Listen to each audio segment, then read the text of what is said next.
操！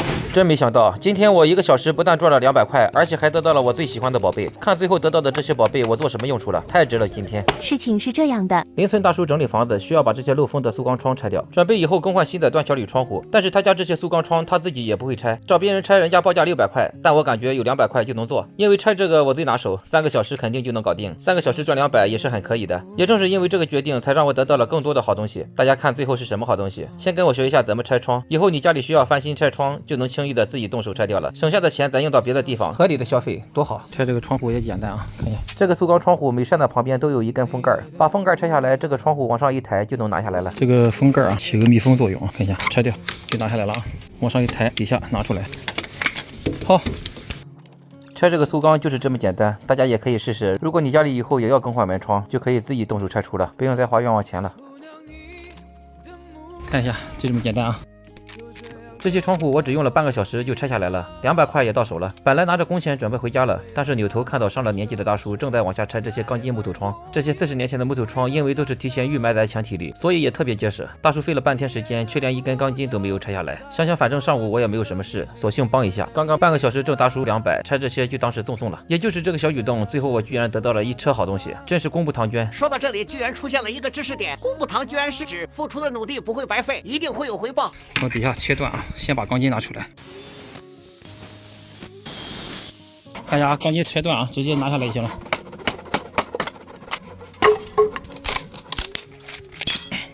我操！好了，大家看啊，拆完钢筋剩了这4根框子就简单了啊。看一下，先把中间割断，然后撬出来啊，上下也是啊，中间割断，往上撬下来就可以了。有我的专业工具就是快啊，一会儿就帮大叔拆下来了。大家看，就这样拆啊，10分钟一个。看一下，拆下来这么多好木头啊！兄弟们，我说的宝贝就是这个了。老粉应该知道这些木头可以拿来做什么用，所以我试探性的问大叔说：“你这些木头还有用啊？”大叔居然说了句：“这还能有什么用？扔都没有地方扔。”想不到这句话正中我心意。没有地方扔是吧？那我帮你扔吧，我早上拿回家用。跟大叔商量了啊，拆下来这些木头给我了，太好了，这个木头看一下，太棒了。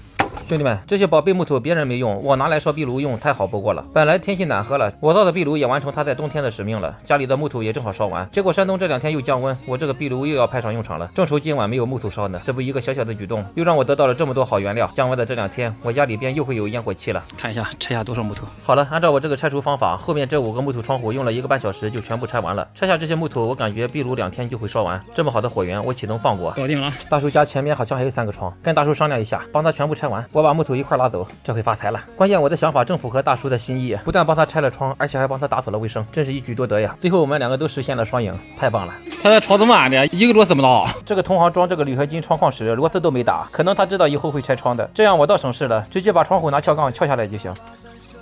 拆前面这个大木头窗跟拆后面的小木头窗是一个顺序，先把中间这一圈钢筋切掉，直接把中间的掰下来。好，大家看这钢筋全部切断了，把木头再切断。剩了4根，直接把中间隔断撬开。是一呗，哎，好了。好了，这样一共用时3个小时，拆完了这些木头，以后这里装上铝合金窗或者单桥铝窗，屋里就会很明亮了。在这好实行哈，以后在上吃饭行了。啊，对对的，好，吃个饭行。挺宽透。大叔院子这里往外延长出4米，以后准备做个玻璃阳光房。看我过几天如何帮大叔把这个小院改造成大客厅的，大家可以关注一下。过几天我就把这里打造成阳光房。哇，全部拆完了。好了，把这些宝贝啊全部装车。看一下啊，把这些装上啊，太多了。这个松树烧壁炉绝对好啊，特别沉。哇，吃。啊，拿起宝贝来了。哎呦，好难弄的。看一下。哎。一擦。当然烧炉子够了吧？全是宝贝，正的。哎，这样听见烧。哎呦，有点烫哈，把它割断啊。哎呦，它这个木头挺厚。天河试试，木头结实啊。是啥？哇，哎，这木头挺好。哪一餐来家？兄弟们，这样今天晚上又暖和了啊！今天3个小时不光赚了200，而且还赚了一车木头。等7、8月份我打造壁炉，希望大家都能拥有一个这样烧木头的壁炉。今年没事我要出去拆窗了，拆的木头冬天烧壁炉特别好，你们也可以准备木头了。好了，这个视频就到这里了，拜拜大家。